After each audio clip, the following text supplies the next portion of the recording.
Good morning, everybody. Welcome to the Transportation Finance and Policy Committee for today. And this April 4th it is. And the first item of business on the agenda is approval of the minutes. Representative Cooper. Thank you, Mr. Chair. It seems to have been a long time since we've been here, but I will move the approval of the March 26th minutes. Is there discussion? All those in favor signify by saying aye. All opposed, the motion prevails. We have 4 bills on the agenda. Representative Koegel, you are first up. Pavement life cycle cost analysis. Thank you, Mr. Chair. I will move that House File 4078 be laid over.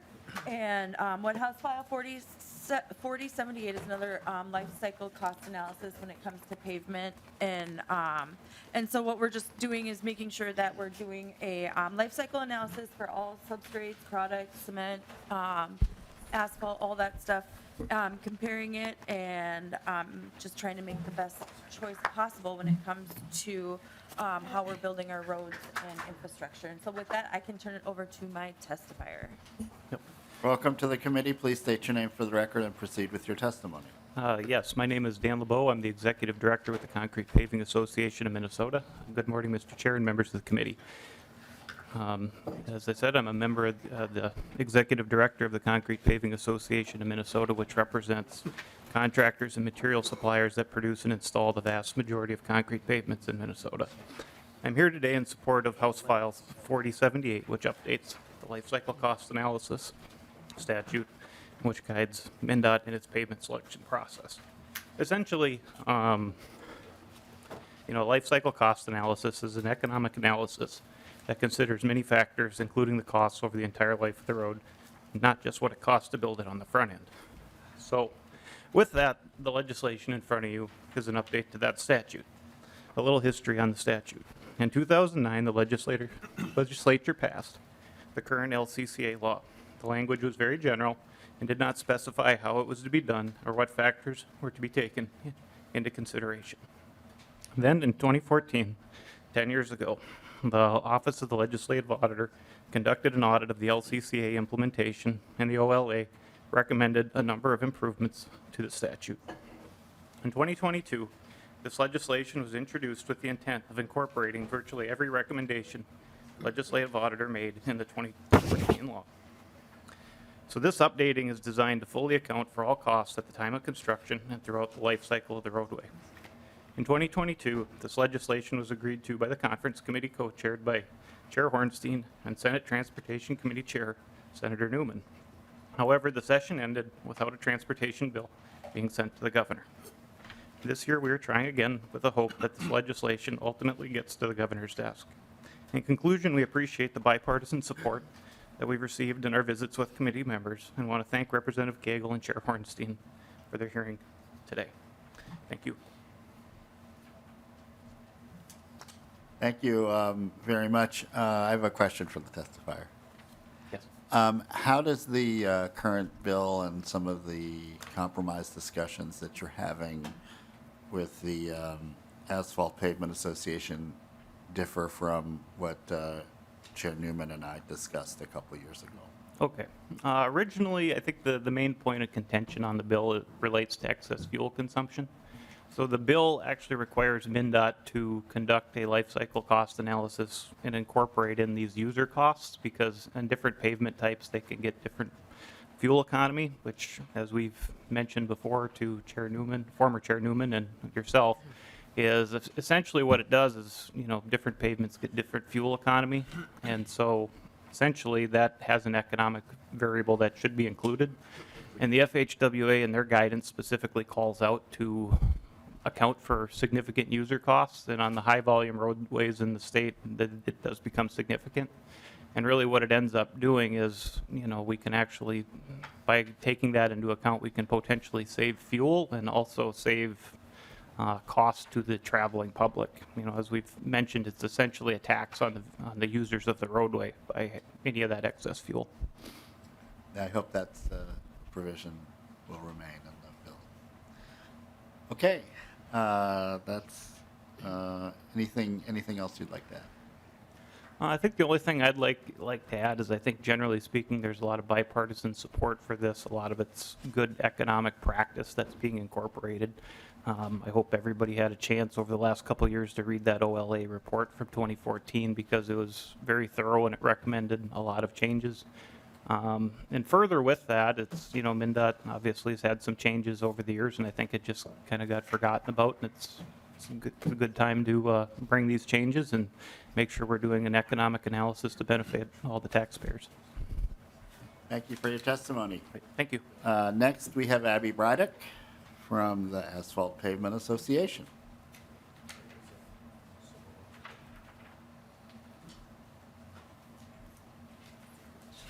Morning, everyone. My name is Abby Brydick, the Executive Director of the Minnesota Asphalt Pavement Association. Thank you for giving me some time this morning. As the earlier testifier said, we've been working on this for a couple years. There is a pretty big bone of contention, however, in the language that when we worked with the concrete industry, they agreed to remove. And that is the section on the excess fuel consumption, which sounds like it's a good strategy, but to be honest, this language has come from the concrete industry. It's not agreed upon science yet, and so we don't consider this bill pavement neutral. Our challenge is that we haven't figured out a way that we've agreed upon to study this or to study how greenhouse gases will be emitted throughout the life of the pavement. There is a lot of federal money right now that is available. An option would be to put together a pooled fund study that would include, the U, MnDOT, industry, to find a way that we all agree that these things can be measured. But at this time, we don't have that science, so we couldn't fairly measure that.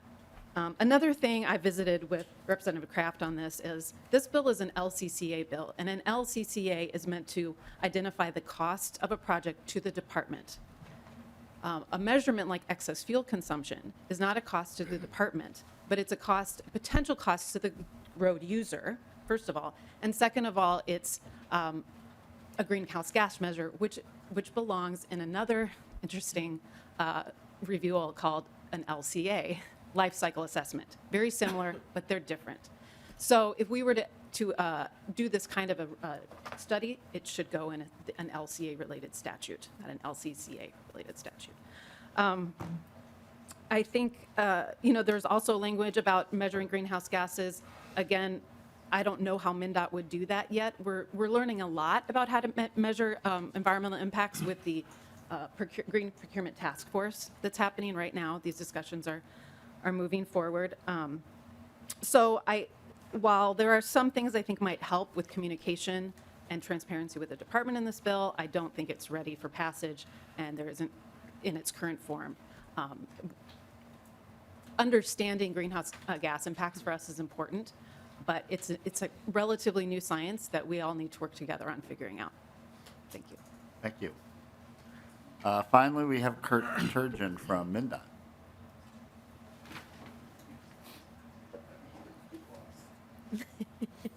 Oh, we have the commissioner. Oh, boy.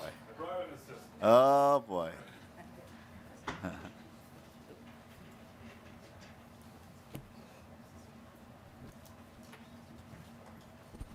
Welcome to the committee. Good morning.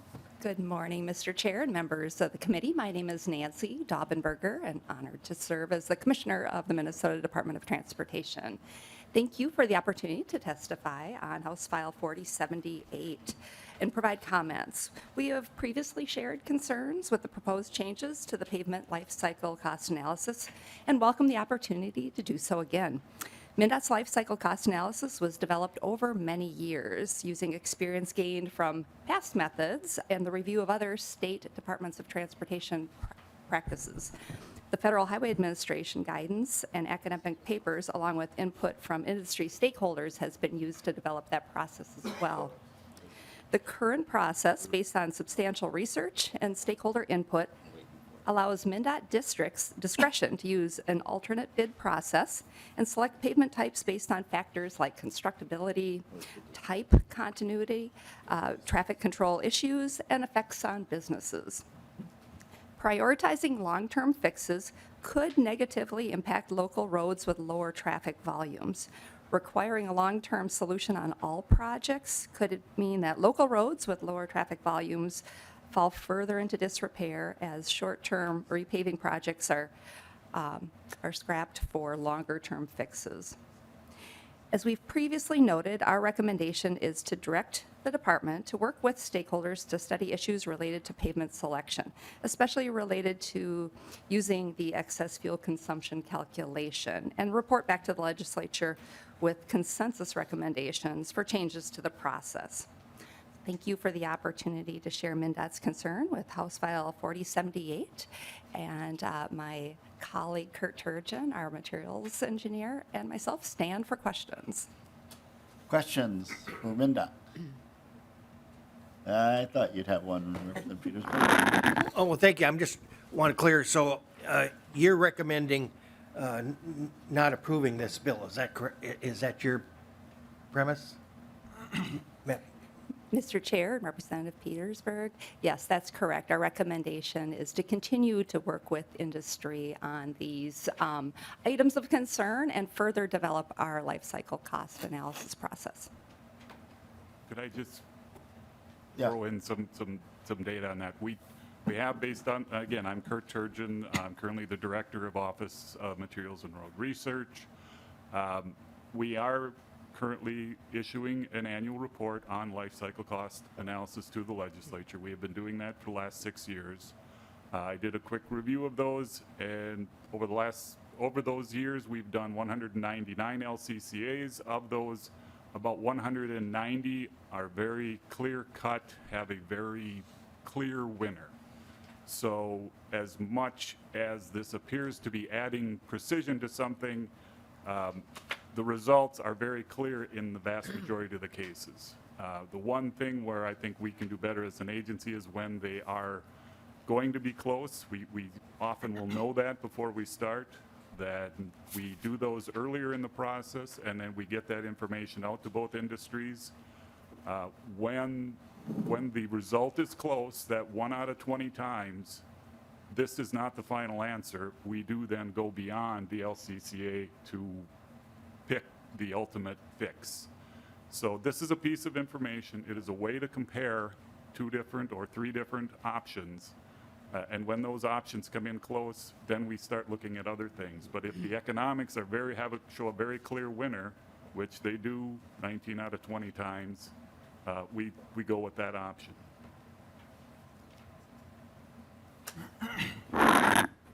Representative Petersburg. Thank you, Mr. Chair. Now, what are we doing with the amendment, and can I ask the department on their concerns about the amendment?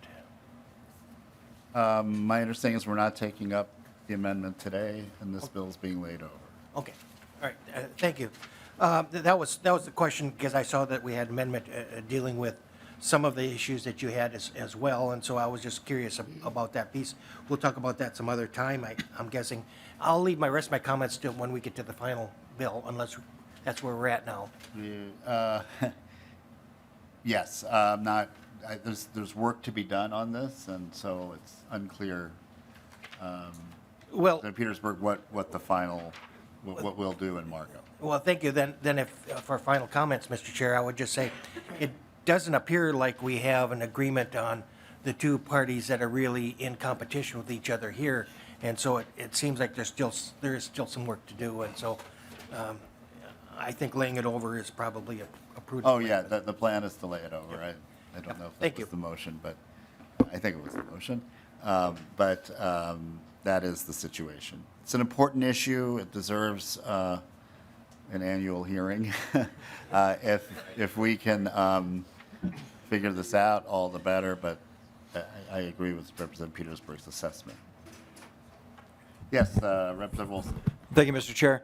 I get tired sometimes of hearing and talking about and mandating all these reports and then not seeing, the benefits of it, or in many cases, we're seeing things that the department's already doing, just we want someone to write it out. We want someone to look at it.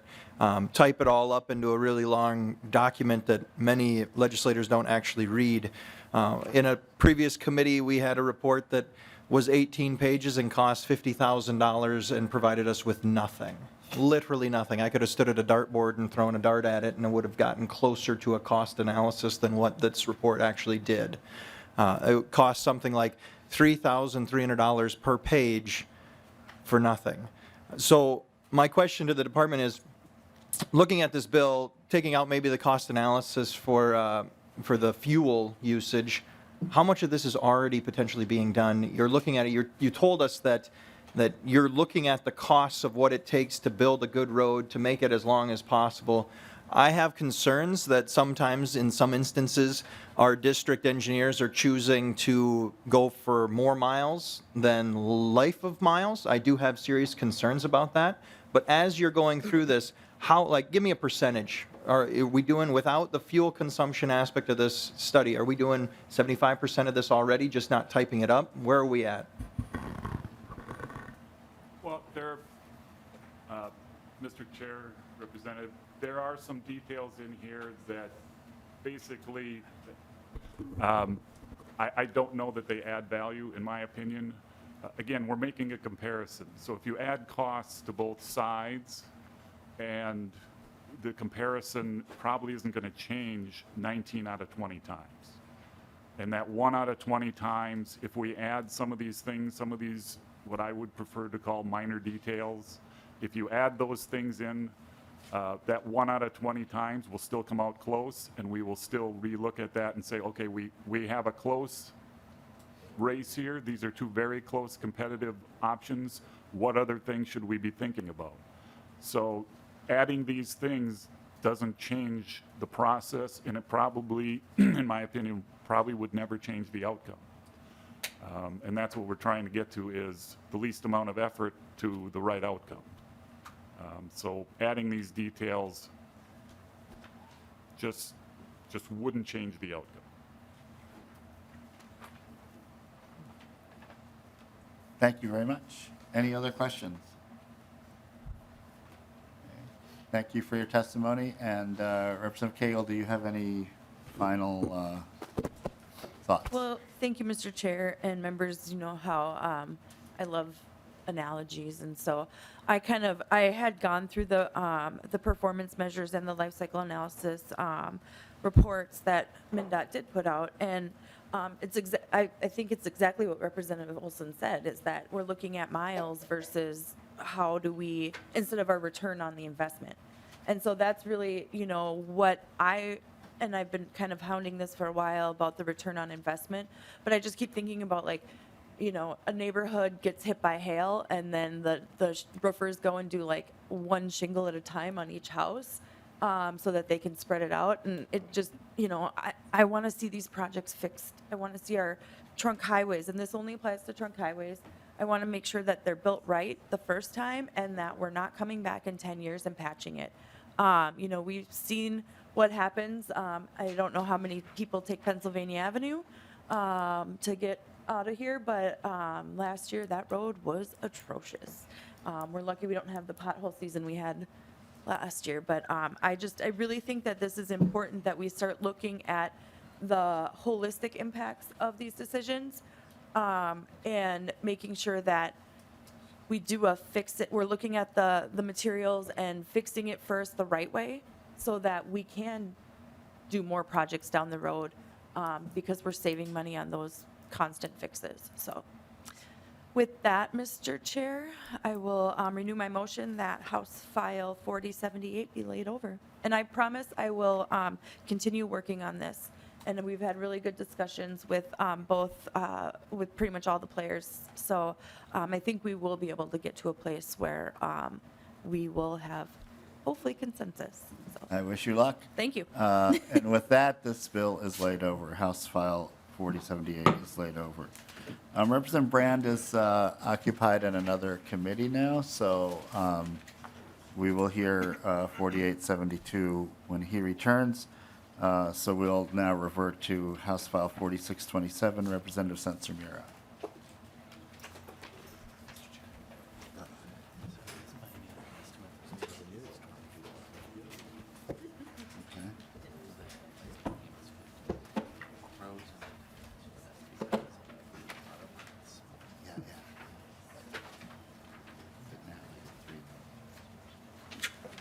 Okay, welcome to the committee, Representative Sencer-Mura, and we are just hearing this bill.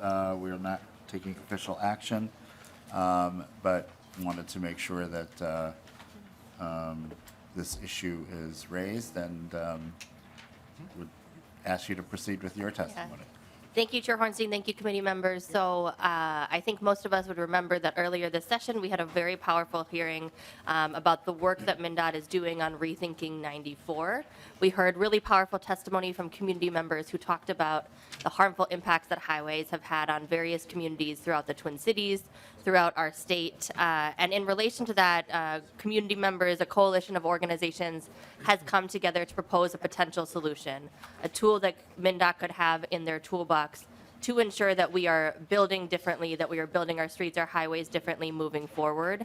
And I think especially to ensure that we are not thinking about individual highway projects in a vacuum. We are thinking about the communities that highway projects are in and the cumulative, the total impacts of any highway project on the existing pollution, the existing environment that is there. So this bill attempts to build off of some of the powerful work done last year with the cumulative impacts bill, specifically trying to establish a similar process for trunk highway projects that are in environmental justice areas. This bill today, this informational hearing, is the start of a conversation, and I look forward to more conversations with stakeholders with MnDOT to ensure that we could create a process that I think everyone can agree is helpful and is filling a need, giving us information that we don't currently have when we are doing highway projects. I am wondering if Mr. Burris might be able to do a quick walkthrough of the bill, and then I would love to turn it over to some testifiers to share more.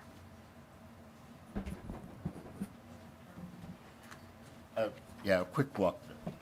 Mr. Chair and members, so House File 4627 lays out requirements for MnDOT to perform transportation cumulative impacts analysis on some projects. Section 1 of the bill sets a coordination element.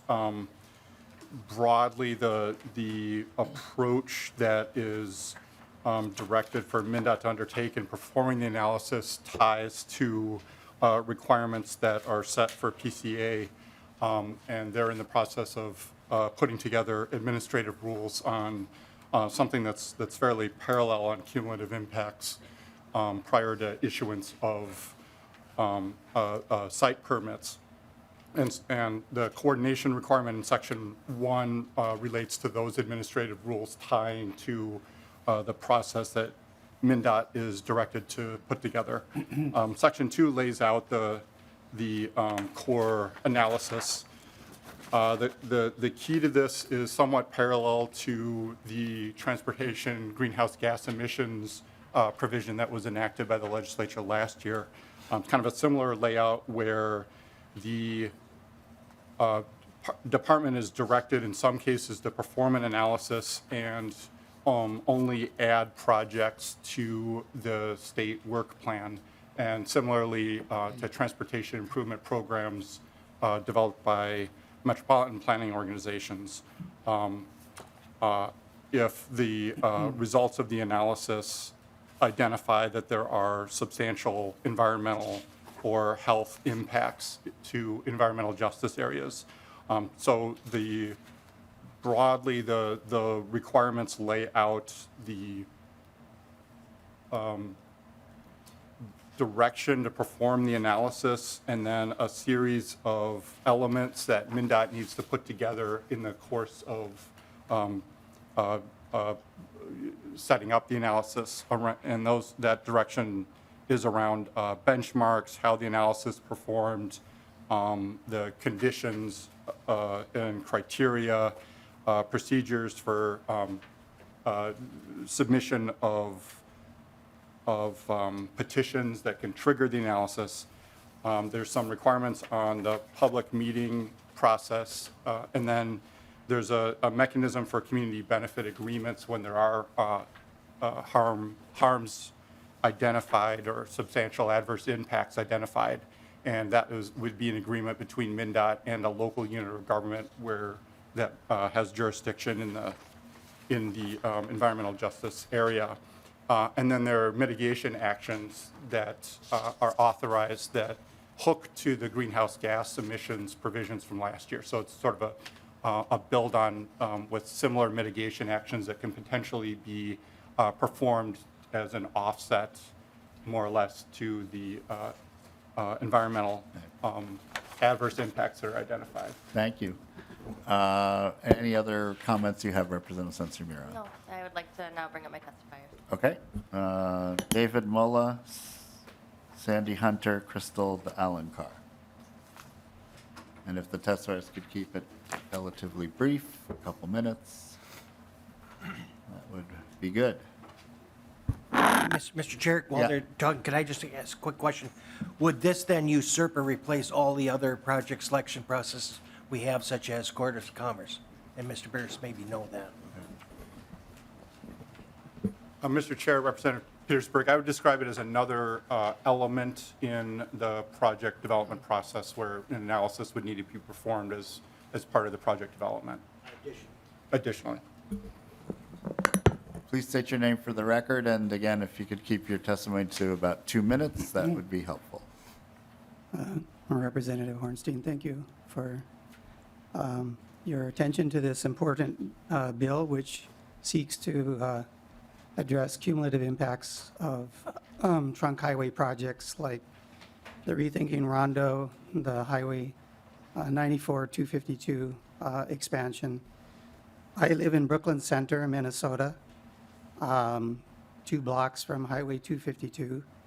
And I've been involved with my wife and several other people in our community in opposing MnDOT's plans to expand I-94 by adding 2 lanes in each direction to what is already a 8 to 10 lane freeway, and also to oppose converting the either 6 lane or 4 lane expressway, Highway 252, into a 6 lane or 6 lane freeway or a 4 lane freeway.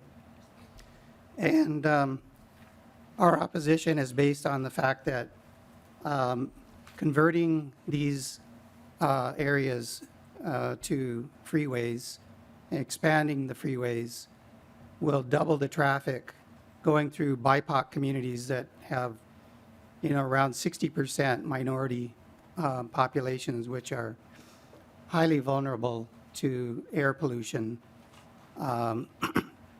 And doubling the traffic and creating a truck route where diesel trucks will travel at maybe thousands of trucks a day, whereas nowadays there are only like 100 heavy diesel trucks a day, will greatly expand the soot, the ozone, the nitrous oxides, and other toxic chemicals that are being emitted into the air and being breathed by the people that live and work and play in the areas near that highway. Thank you very much. Yeah, so we're very much opposed to, this expansion, thank you. and think cumulative impacts is very much needed. Thank you. Thank you. Sandy Hunter, and again, we're moving this to 2 minutes, and then we'll have Crystal Alencar and Commissioner Daubenberger. I just wanted to say, first of all, to Chair Hornstein, I was here once before telling you about my cancer that I have, stage 4. I just found out a year plus ago. And I come from a long-lived family, no cancer, no dementia. I'm extremely healthy. I have no other health problems. And here I have stage 4 cancer. I live across the street. The I-94 runs right behind the houses across the street. And I've lived within half mile at the most for 52 years. So Chair Hornstein, at the last meeting, you said a statement of empathy when I left, and I was so surprised and touched. I didn't acknowledge that. And so I want to say that kindness is the social glue we all need, and I really appreciated that. But I've listened to this discussion of cement and this and that, and I think, but people are being harmed by this freeway. And I think what would happen if we made it the whole thing a tunnel so people could choose to use it if they want to get to Walmart a few minutes earlier or whatever, and they're the ones who suffer the consequences. We'd have good filters and everything, but still it would all be contained. There would be the biggest hue and cry about that and lawsuits left and right, like, you can't do this to us. But the cars that go by where I live and taint the whole atmosphere for other people, and it's tainting it for you. I-94 is just down the hill from you. You're breathing that too. So I just think it's so screwy. We've lost the big picture for all the little teeny pieces of it. And years ago, I decided I would form a free service called Little People Incorporated, and I would try to help people who had a problem with their landlord not doing things and code violations, or a problem with a business. But this is, we're all Little People Incorporated. But this was too big of a problem for me. It's for you, and you can help with this. Okay, but I just, please look at other countries, because they're so far ahead of us. People don't own cars there, and they don't need them because they have options. Thank you so much. I just wanted to say that. Thank you Okay, so much. Appreciate it, and thank you again for Thank you. your testimony. Finally, we have Crystal de Alencar. Hi all, thank you. My name is Crystal de Alencar, and I work with the Minnesota Environmental Justice Table, and I'm here to lend our unwavering support for the Cumulative Impacts Bill for Transportation. This bill is a pivotal step towards rectifying deeply entrenched injustices that have plagued our transportation system for decades all over the country. For far too long, urban highways have been emblematic of systemic racism and classism in our society. Whether intentionally or by negligence, construction and expansion have systemically torn through environmental justice communities, tearing apart neighborhoods predominantly inhabited by low-income, working class, or black and brown people. This legacy of discriminatory transportation planning persists today, perpetuating a historical cycle of harm. My current work with the MNEJ table is to shut down the Herc trash burner downtown that is also a product of racist and classist planning and allowed to exist due to inadequate policy and regulations.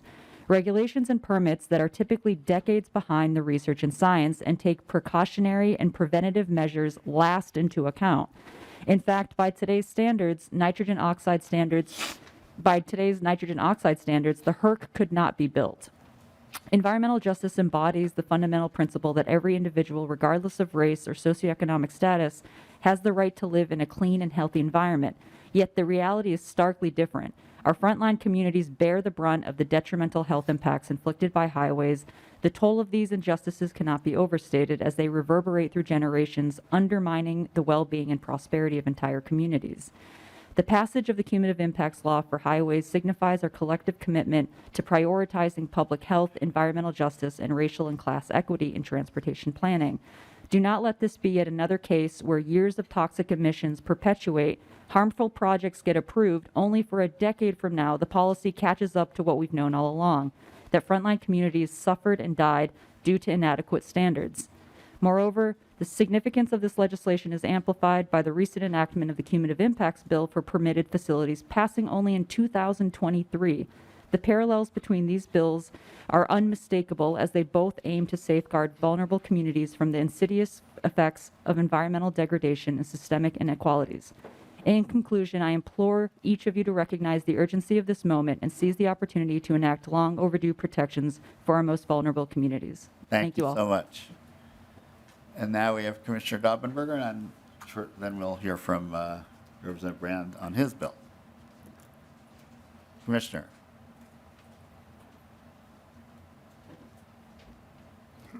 Welcome to the committee. Please state your name for the record and proceed. Good morning. Again, Mr. Chair and members of the committee, my name is Nancy Daubenberger, Commissioner of the Minnesota Department of Transportation. Thank you for the opportunity to provide comments on House File 4627. MnDOT appreciates the goal of the legislation and already undertakes cumulative impact analysis as part of the National Environmental Policy Act, or NEPA. In fact, the majority of MnDOT projects have a federal nexus and require compliance with NEPA. I'd like to share some concerns MnDOT has about the legislation. The bill would require an impact analysis prior to the inclusion of a trunk highway project in the State Transportation Improvement Program, STIP.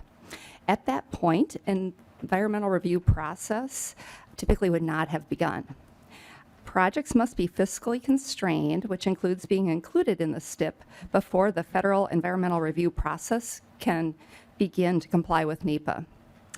An assessment of the adverse impacts and cumulative impacts prior to listing projects in the STIP would be incomplete, as the robust environmental review process required by NEPA and the Minnesota Environmental Policy Act, or MEPA, would not have been completed yet.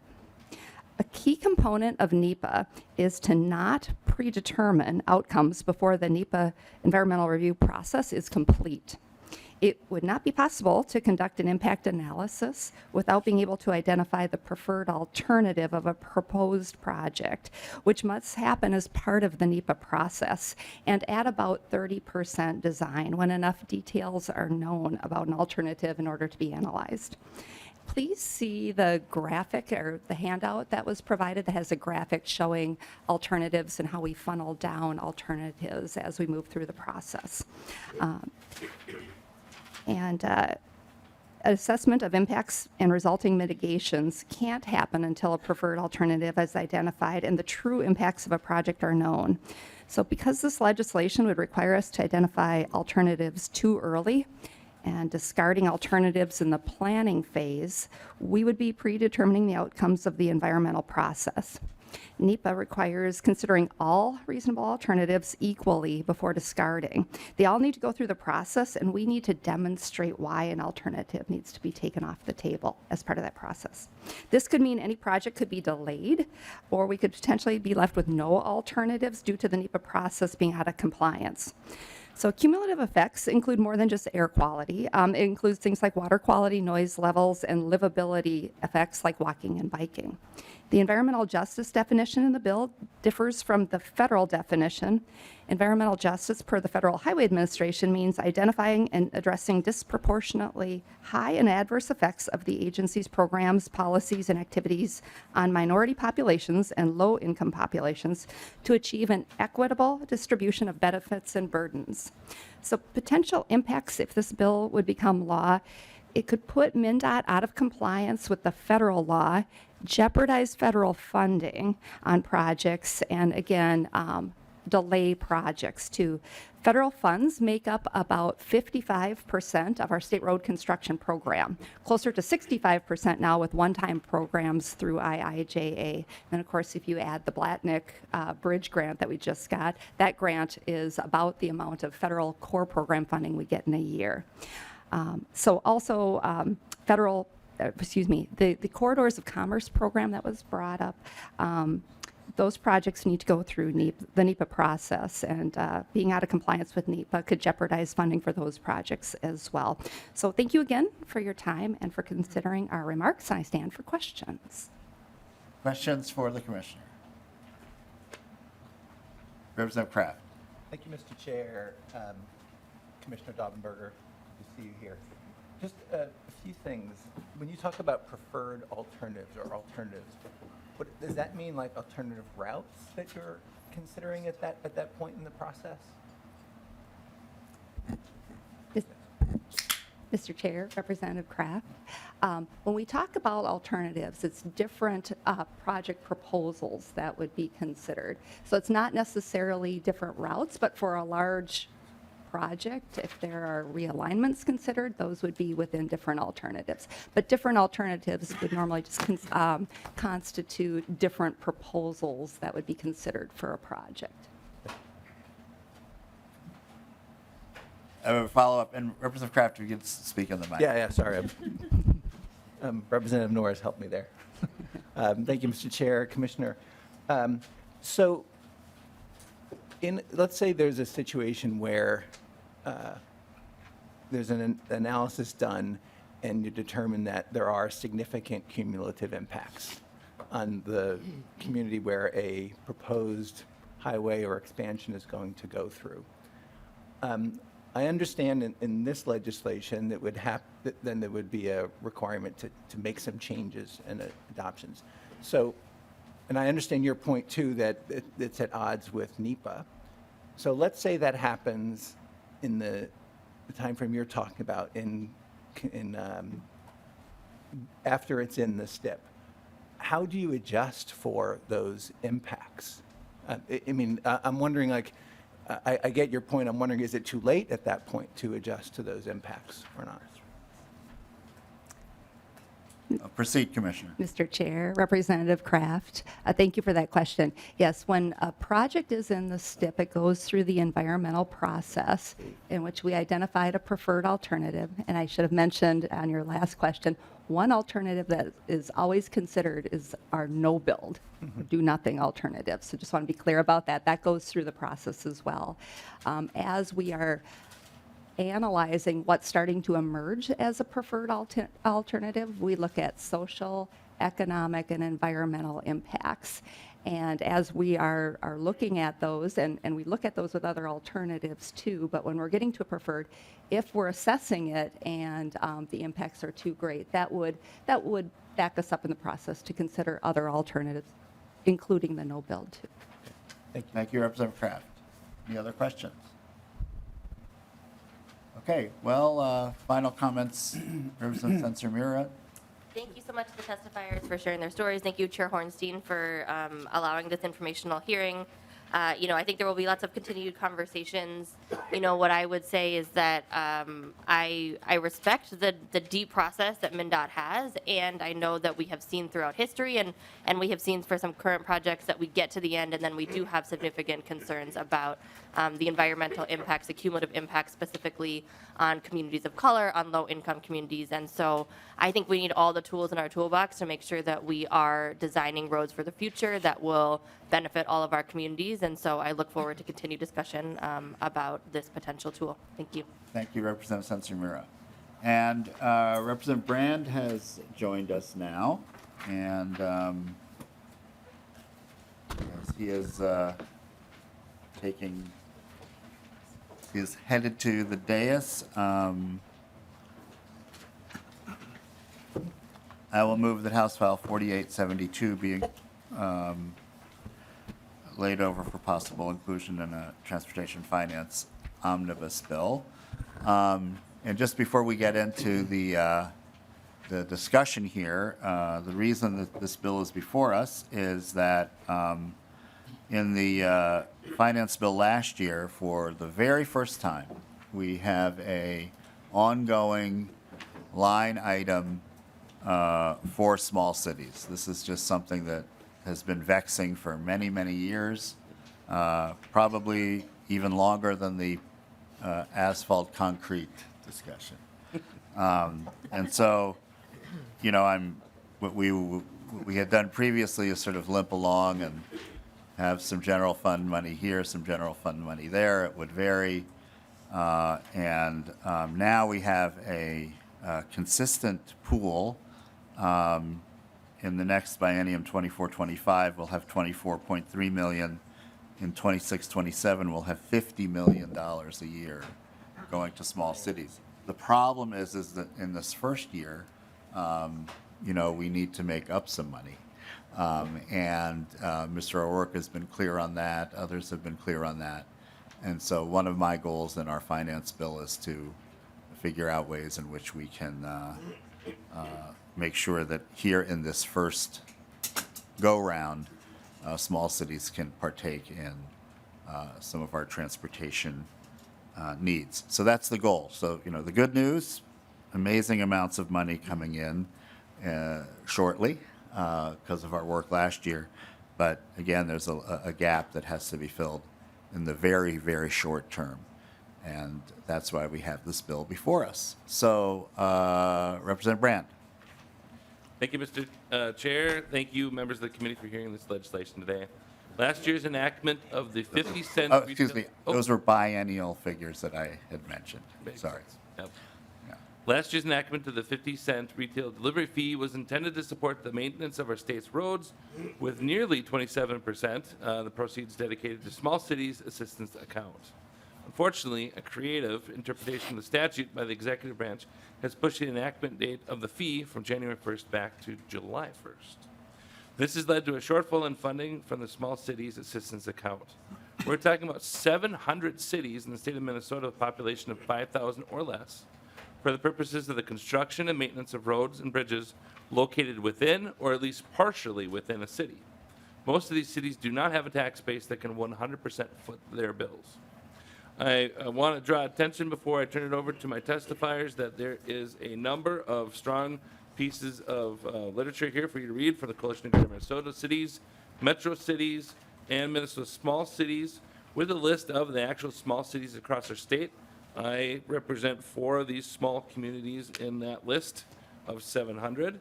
And now I'm going to turn it over to my testifiers, and I'm here to answer any questions afterwards. Thank you very much, Representative Brand. And I don't know who wants to go first. We have Bill McCabe, Jonathan Smith, and Cap O'Rourke. Good morning. My name is Bill McCabe. I am the city administrator for the city of St. Augusta. I have been for the past 19 years and 25 years in Minnesota as a small city administrator. And the first thing I want to say is thank you for the dedicated funding. We really do appreciate it, and we're using it to plan. This year, we were planning based on our conditions, our road condition survey that we do every other year.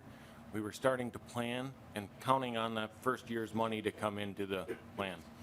Going back some years, back to shortly after the housing bust, when all the local government aid got cut, St. Augusta's local government aid went to 0. And in the time that it's ramped back up, we're still only at about 65% of what we were getting pre-housing bust. That money was obviously used for our roads, and our road conditions have deteriorated. We weren't able in that time to do any roads, and so this dedicated funding will help us plan and get our roads back onto a schedule where the maintenance and the reconstructions are done in a timely manner. That's all I have got. Thank you for your time. I really appreciate it, Chair and members. Thank you very much for your testimony. Mr. O'Rourke, are you next? Mr. Chair, I believe we have someone on the line. Is Jonathan Smith remote? Okay, that would be the city manager of Perham, Mr. Jonathan Smith.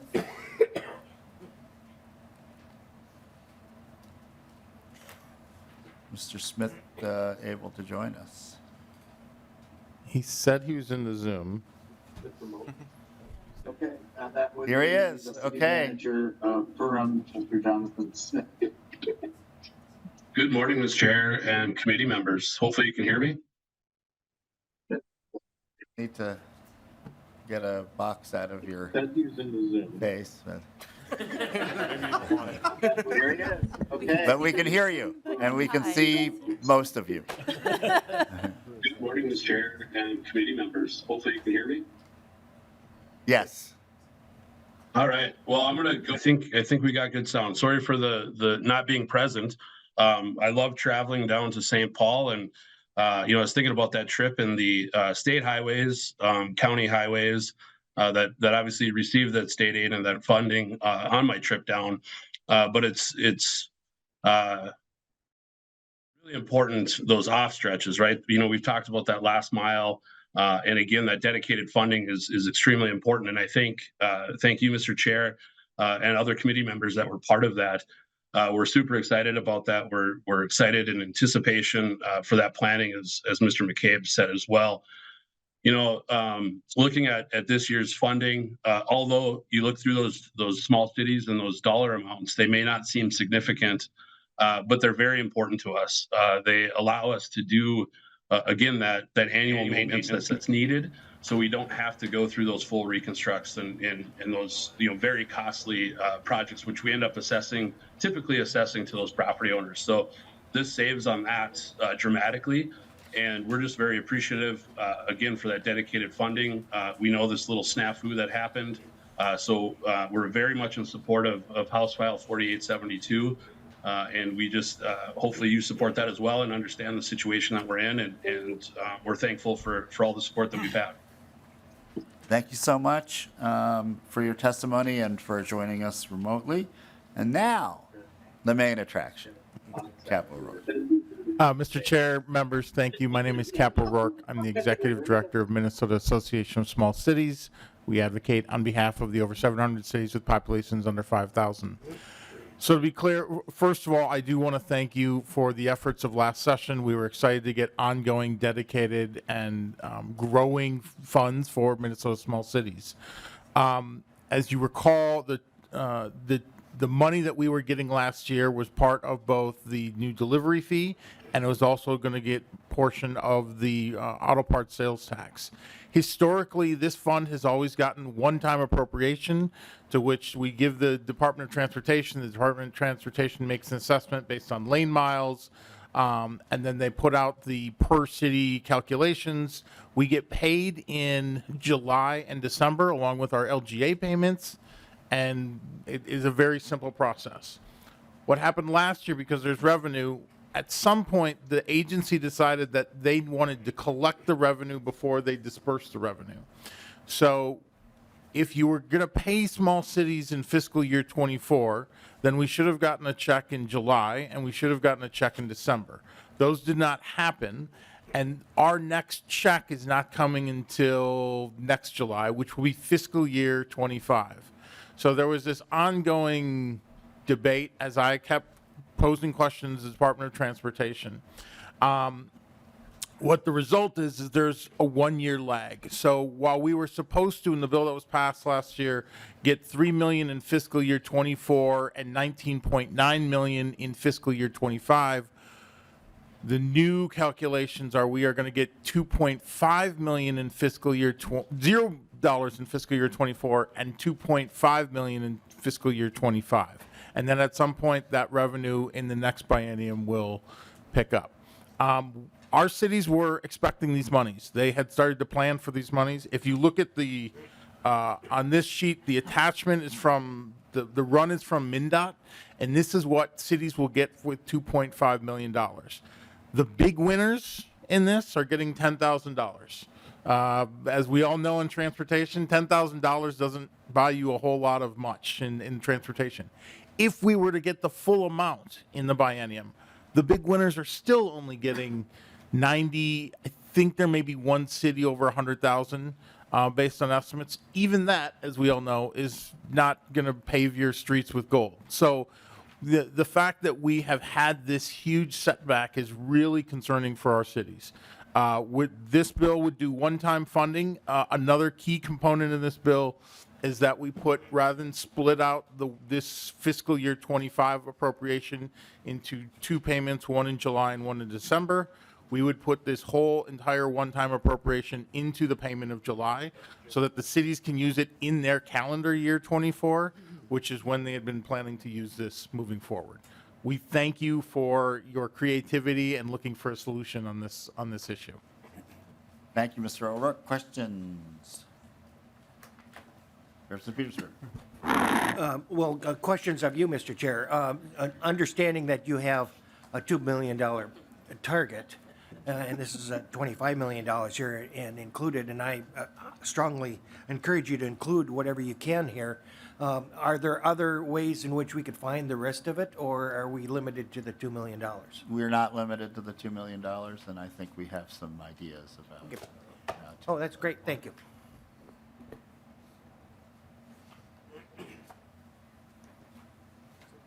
Okay. And appreciate Representative Olson's work on this issue too. Oh, Mr. Chair, I probably don't have to vocally express my approval of this. I'm on the bill, so I appreciate everything we can give to the small. I saw you and wanted to acknowledge. Okay. Any other concluding comments? Well, Mr. Chair, thank you very much for hearing the bill again today. Thank you, members of the committee, for hearing this as well. I think it impacts a lot of people across the entire state. And, you know, I spent 7 years on the city council before I became a state representative. A lot of that stuff was non-partisan, bipartisan work, and I really do appreciate the feel and flavor of this legislation as well in both bodies. It's just the right thing to do, so I appreciate every last dollar we can put towards this piece of legislation. Thank you very much. Thank you. All right. So with that, members, House File 4872 is laid over. All right. And we have one final bill today, House File 3904. And it looks like Representative Petersburg might be able to get to his meeting.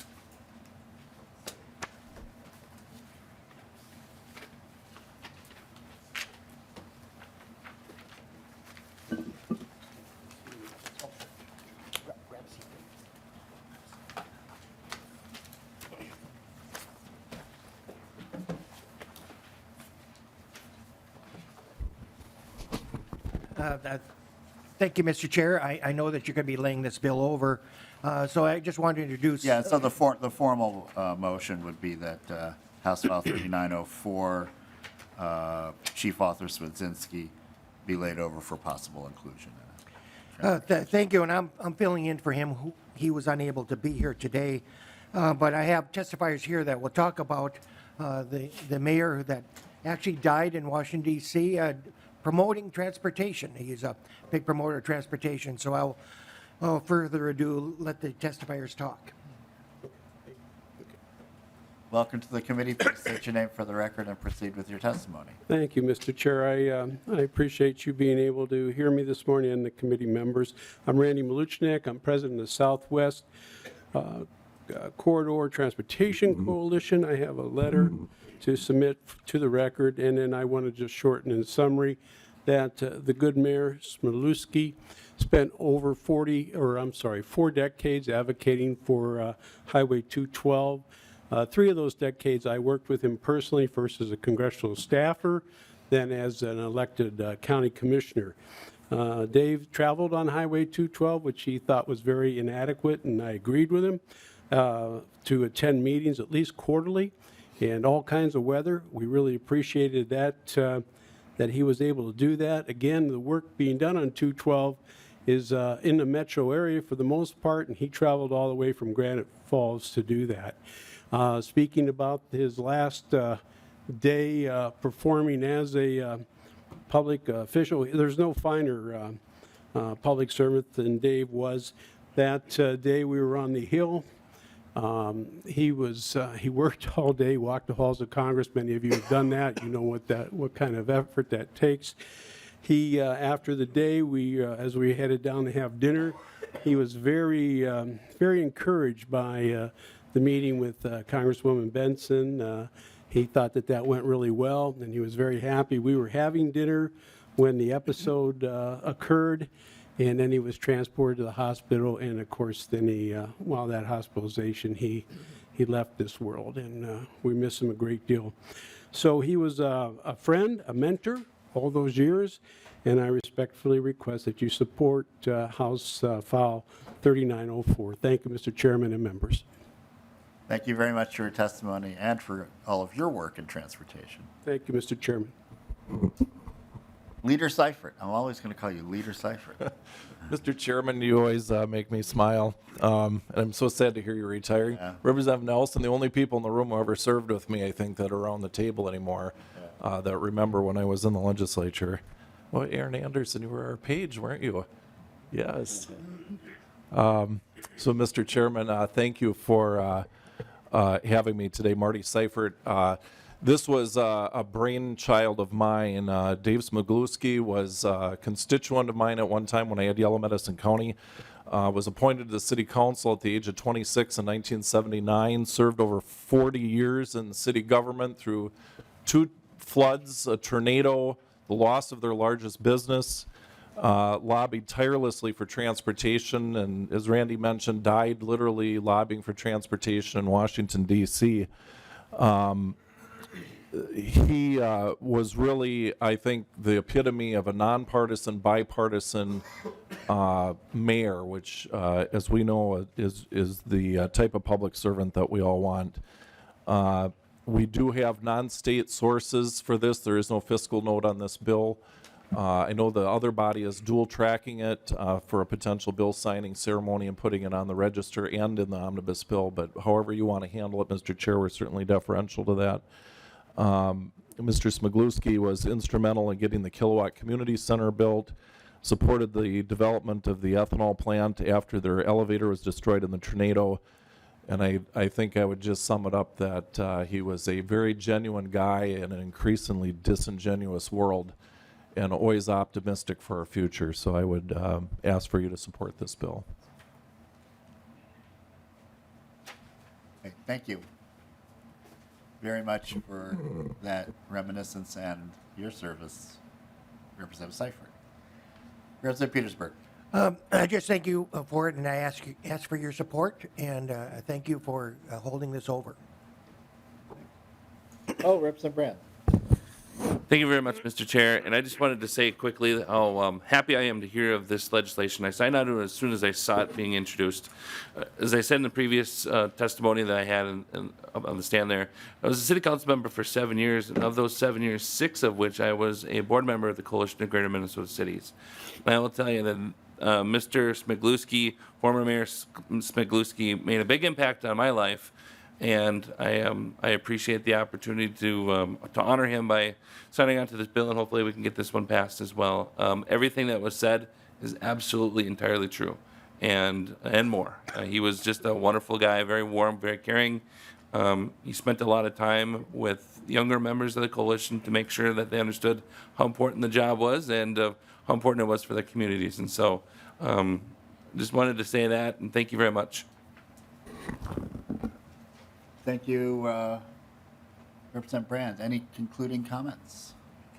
No, Mr. Chair, other than the support, and I appreciate you laying it over and for possible inclusion. It is a worthy memorial that I think we deserve as well. So thank you for hearing the bill.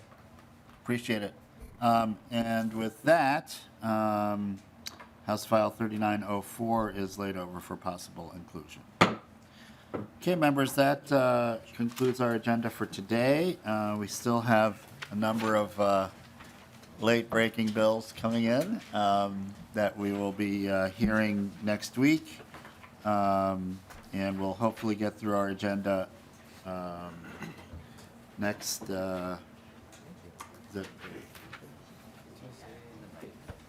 Tuesday the 9th, and stay tuned. We may have the week after a possible evening hearing, but nothing next week.